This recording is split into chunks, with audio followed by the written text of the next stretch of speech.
കൊല്ലം Thevalakkara boys ഹൈസ്കൂളിലെ വിദ്യാർത്ഥി ഷോക്കേറ്റ് മരിച്ച സംഭവത്തിൽ കർശന നടപടിയുമായി വിദ്യാഭ്യാസ വകുപ്പ്. പ്രധാന അധ്യാപികയെ സസ്പെൻഡ് ചെയ്യാൻ മാനേജ്മെന്റിന് നിർദ്ദേശം നൽകി. എഇഒക്കെതിരെ നടപടിയെടുക്കുന്നതിന് മുന്നോടിയായി വിശദീകരണം തേടിയിട്ടുണ്ട്. മാനേജ്മെന്റിനും കാരണം കാണിക്കൽ നോട്ടീസ് നൽകി. സുരക്ഷാ പ്രോട്ടോകോൾ പാലിക്കപ്പെട്ടില്ലെന്ന് പൊതുവിദ്യാഭ്യാസ ഡയറക്ടറുടെ അന്വേഷണത്തിൽ കണ്ടെത്തി. പ്രധാന അധ്യാപികയ്ക്കും മാനേജ്മെന്റിനും വിദ്യാഭ്യാസ വകുപ്പ് ഉദ്യോഗസ്ഥർക്കും വീഴ്ച പറ്റിയെന്ന റിപ്പോർട്ട് പൊതുവിദ്യാഭ്യാസ ഡയറക്ടർ രാവിലെ മന്ത്രിക്ക് കൈമാറി.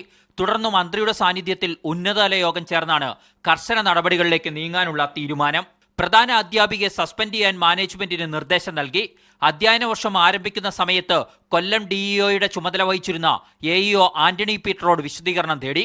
വിദ്യാഭ്യാസ അവകാശ നിയമപ്രകാരം നടപടിയെടുക്കാതിരിക്കാൻ 3 ദിവസത്തിനകം കാരണം ബോധിപ്പിക്കാൻ ആവശ്യപ്പെട്ടാണ് മാനേജ്മെന്റിനുള്ള നോട്ടീസ്. ഉദ്യോഗസ്ഥ തലവീഴ്ചയിൽ കടുത്ത അതൃപ്തി ഉന്നതതല യോഗത്തിൽ വിദ്യാഭ്യാസ മന്ത്രി പ്രകടിപ്പിച്ചു. ഒരു ഭാഗം ഉത്തരവാദിത്തമുള്ളവരെ സംബന്ധിച്ചിടത്തോളം എന്ത് തന്നെ ആരെവിടെ തീരുമാനിച്ചാലും ഞങ്ങൾക്കൊരു പ്രശ്നമില്ല, ഞങ്ങൾക്ക് ശമ്പളം കിട്ടും എന്നുള്ള നിലപാടാണ് സ്വീകരിക്കുന്നത്. അത് ഗവൺമെന്റിന് അംഗീകരിക്കാൻ കഴിയുന്ന കാര്യമാണ്. ഒരു പ്രാവശ്യം ചെന്ന് KCBയിൽ അപേക്ഷ കൊടുത്ത് പരിഹാരം കണ്ടില്ല, അല്ലെങ്കിൽ 2 പ്രാവശ്യം കണ്ടില്ല, പരിഹാരം കാണുന്നവരെ പോകണം.